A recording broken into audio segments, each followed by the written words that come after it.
All right, get this. Today we're diving into the Kumbh Mela, and you've brought some really interesting stuff on this expert speaker. It really is something else, host speaker. I'm already fascinated just hearing you talk about it. Yeah, it's not just, another religious festival. It's the biggest human gathering in the world. Steeped in history, mythology, and even economics, surprisingly. All that in one event. Yeah. That's wild. Okay, where do we even start? God's demons battling for a pot of immortality. That's the Kumbh Mela's origin story. Yeah, straight out of Hindu mythology. It's the Samudra Manthan, the churning of the ocean. And during this, cosmic battle drops of this elixir of immortality, they fall to Earth. Like actual immortality. Yeah, that's the belief. Wow. And those spots become the 4 Kumbh Mela sites: Haridwar, Prayagraj, Ujjain, and Nashik. So that's why they're sacred, believed to be infused with this, immortality. Exactly. Okay, I get why people would want to bathe in those waters. It makes sense, right. But hold on, this term Kumbh Mela, did people always call it that? Or is that like a newer thing? Before that, it had all sorts of names: Maha Mela, Prayagraj Snan.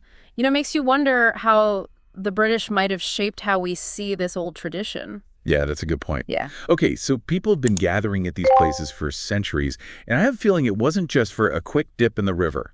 What else was going on at these gatherings? Oh, it was so much more than just a religious thing. Historically, it was like this huge hub, people coming from all over India. Ah, I see. Think about the trade, the commerce, booming with millions of people all together. It's like what do we call them now? A pop-up mega city, centuries before those were even a thing. Wow. So were there other, interesting things happening at these Kumbh Melas? Oh, absolutely. The Kumbh Mela, it's been a place for social and political movements, too. Like, for example, in 1857, the revolt against the British. Oh, wow. It was a meeting point for revolutionaries, sharing ideas, getting organized. So the Kumbh Mela, it was like a place where resistance to colonial rule could grow. In a way, yeah, definitely. That's incredible. Yeah. Any other historical highlights we should know about? Believe it or not, even important institutions are tied to the Kumbh Mela. The Banaras Hindu University, one of India's top universities, it was actually thought up during one of these gatherings. Wow, we've gone from gods and demons to trade and rebellion to the founding of universities. That's the Kumbh Mela for you. The purpose of the Mela traditionally is for sadhus to get together. Sadhus that are spread around the country, that have very little contact with each other. This is prior to cell phones and all of these things. They had very little way of getting to. The first Mela that I attended was the Ardha Kumbh Mela in 1971 in Prayagraj. And many of the sadhus there, people had not seen for years. They were living in the jungle, they were living in caves, they were living in the Himalayas doing their tapasya. But they knew that when the Mela happened, they would get together as family gathering. The sampradayas are really families. And so the Mela is important for these family gatherings. It's amazing how much history is tied up with the Kumbh Mela. Yeah, it really shows how Indians... Massive. Yeah. Logistically speaking, how do they even handle that many people? It's a huge feat of planning and engineering. I bet. For that 2019 Allahabad Kumbh, they built a whole temporary city covering 2,500 hectares. A whole city. With 122,000 toilets. That's mind-boggling. It's something else. And I imagine the local businesses must see a huge boost from all those visitors. Oh, without a doubt. The Kumbh Mela is a huge economic stimulus for the whole region, from food vendors and transportation to hotels and local artisans. Wow, that makes sense. It's a ripple effect that helps so many people. That's really incredible. Yeah. To see how this ancient tradition has such a modern economic impact, it really shows how relevant the Kumbh Mela still is. And it's not just in India either. UNESCO recognizes it as an intangible cultural heritage of humanity. Oh, wow. Yeah, it's got global significance. So we've got this mix of spirituality, community, and economic activity all in one giant event. It's truly one of a kind. But I am curious about something. What's that? Well, it's clear the Kumbh Mela has changed over time. It's not just a gathering of, ascetics and religious scholars anymore, right? It seems like it attracts a much wider range of people these days. You're absolutely right. 36 years ago, I wanted to go to Australia and stop over in India. And by chance, I landed up at the Ardha Kumbh in Haridwar. There was a full Kumbh in Ujjain at that time. And I had no idea at all what it was. And I met two saints who impressed me so much that now, 36 years later, I'm still in India. So it's more accessible, more mainstream in a way? I think so, yeah. But that makes me wonder, what are some of the implications of that shift? Does this pop as the Kumbh Mela has gained this global attention? Well, for one, it's definitely raised awareness of this old tradition. Makes sense. It's put the Kumbh Mela on the map, introducing it to a much wider audience, and that's a good thing. It promotes cultural understanding and appreciation. It's like sharing a part of India's cultural heritage with the world. Exactly. It's inspiring. Just between the little old ladies and, people have these little compounds and these babas have this compound and someone, everywhere you're walking down, someone's teaching here, someone's teaching there. So this very vibrant, alive situation. It's not just people going to the river and bathing and coming back. There's something going on everywhere. And this compound feeds 1,000 people a day, and that compound feeds 2,000 people a day. And over here, this one doesn't feed anybody, but there's lectures going on. And this one's really rich and fancy. This one's just a poor little place, side by side. And that's an interesting thing to see, is the diversity and the intensity. It's like one of the most intense experiences on earth, I think, the Kumbh Mela. And like we talked about, the economic benefits are huge. The influx of tourists brings in money, creates jobs, which can really help the local economy. So it's a win-win for both cultural preservation and economic development. Yeah, in many ways. But like with anything that gets bigger and more popular, there are always trade-offs to consider.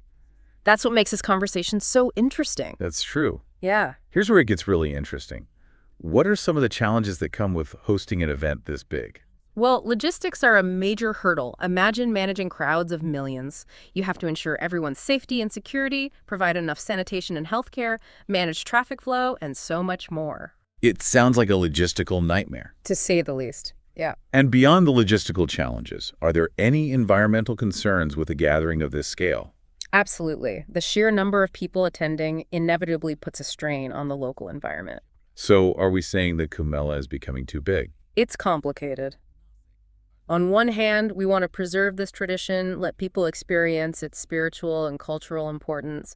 But on the other hand, we have to balance that with protecting the environment and managing those logistical challenges. It's a delicate balancing act for sure. So it's about finding a way to make sure this tradition can continue for future generations. Exactly. It requires careful planning, collaboration between different groups, and a deep understanding of the event's ecological and social impacts. That's a lot of responsibility. It is. But it's clear that the Kumbh Mela holds a special place in the hearts of millions. It's definitely a tradition worth preserving. Absolutely. It's a testament to the strength of human faith and the power of these collective rituals. And speaking of the spiritual side, maybe we should dive a bit deeper into that. After all, that's the heart of the Kumbh Mela. Yeah, that's a good idea. Let's do that. It's easy to get lost in the size and the logistics of the Kumbh Mela, but at its core, it's about an inner journey, That makes sense. It's not just the outward stuff, but a personal transformation too. Yeah, you have millions traveling to these sacred sites, all driven by this desire for, spiritual purification and connection. Can you talk more about what this inner journey actually means? Well, the Kumbh Mela, it's seen as this powerful chance to connect with the divine, purify yourself spiritually, and ultimately to seek liberation from this cycle of birth and death. It's like a pilgrimage, but not just physically, Yeah. right? It's a spiritual one too. People Yeah. are traveling to wash away their sins, get blessings, and just deepen their understanding of their faith. Exactly, yeah. And it's not just individuals either. There's this collective spiritual energy at the Kumbh Mela. Oh, I bet. The fact that millions of people are all focused on a shared spiritual goal, it creates this incredibly powerful atmosphere. I can only imagine. That makes me wonder, though, with how much the Kumbh Mela has evolved over time, have this spiritual aspect changed as well? That's a tough one. But one thing that's clear is the role of the Akharas. The Akharas. Yeah, these ascetic orders, they've been central to the Kumbh Mela for centuries. I've heard that term, but I don't really know much about them. What's their role? Why are they significant? Think of them like ancient monastic orders, each one with its own lineage, traditions, spiritual practices. They play a key role in organizing and leading a lot of the Kumbh Mela rituals. So they're like the spiritual guardians of the event, representing different schools of thought within Hinduism. You could say that, yeah. Each Akhara brings its own unique perspective and practices. They're often the ones leading the processions and performing those visually spectacular rituals you see in photos. It must be amazing to see that in person, these ancient orders carrying on traditions that have been passed down for centuries. Yeah. It really connects the present to those deep spiritual roots of the Kumbh Mela. And those roots are tied to the landscape of India itself. We've mentioned the 4 locations: Haridwar, Prayagraj, Ujjain, and Nashik. Right, and they're all located along these sacred rivers, which are central to the Kumbh Mela rituals. Exactly. But these rivers, they're not just bodies of water, you know. They're considered sacred entities in Hinduism, each with its own mythology and spiritual significance.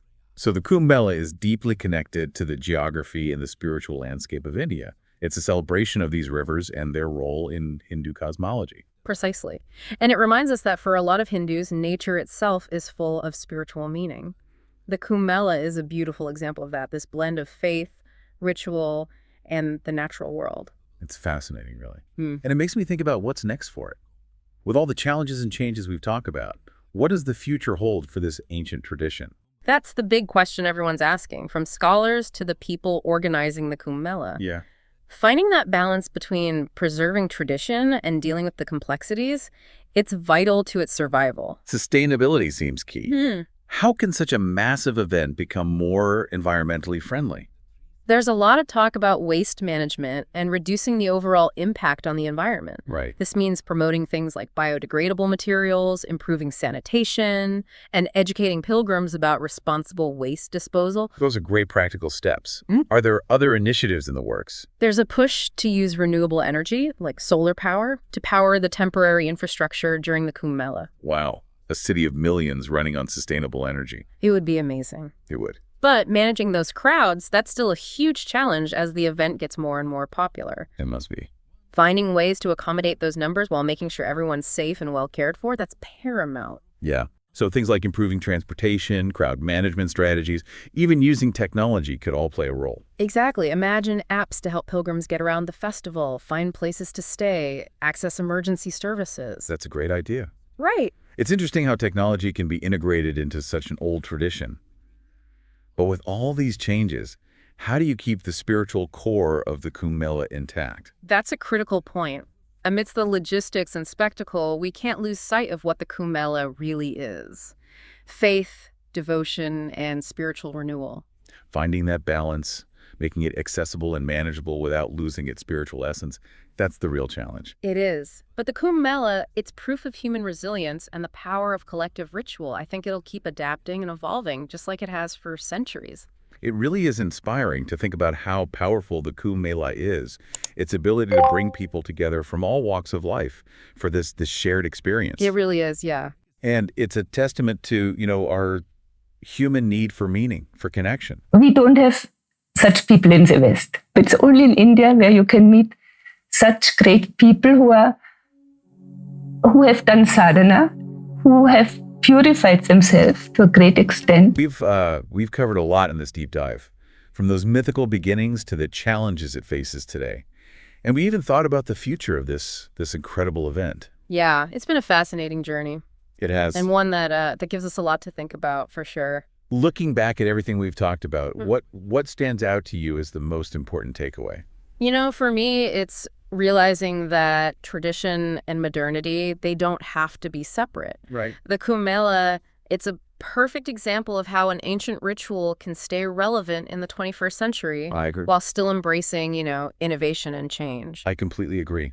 It's a powerful symbol of how resilient human faith is and the enduring strength of these rituals that bring us together. And it reminds us that even in our globalized world, where everyone's connected, these ancient traditions, they can still inspire and unite us. They can. Yeah. Well, this brings our deep dive into the Kumbh Mela to a close. We've explored its history, its significance, the challenges it faces, and we even tried to picture what its future holds. It's been quite an adventure. It has. It really has. A fascinating exploration for sure, and one that hopefully leaves you, the listener, with a newfound appreciation for this extraordinary event. I think it will. Yeah. And if this deep dive has sparked your curiosity, we encourage you to, explore the world of the Kumbh Mela further. There's so much more to discover. And while you're at it, hit that like button, Share this episode with your friends and subscribe to our channel for more fascinating deep dives. As you think about everything we've discussed today, we'll leave you with this final thought.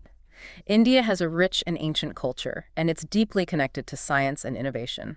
While the West was just learning how to write and speak, India already had flourishing libraries and a rich literary tradition. Wow. The Kumbh Mela, with its blend of spirituality, community, and economic activity, it's a testament to that enduring legacy. Thank you for joining us on this incredible journey. And until next time, keep exploring.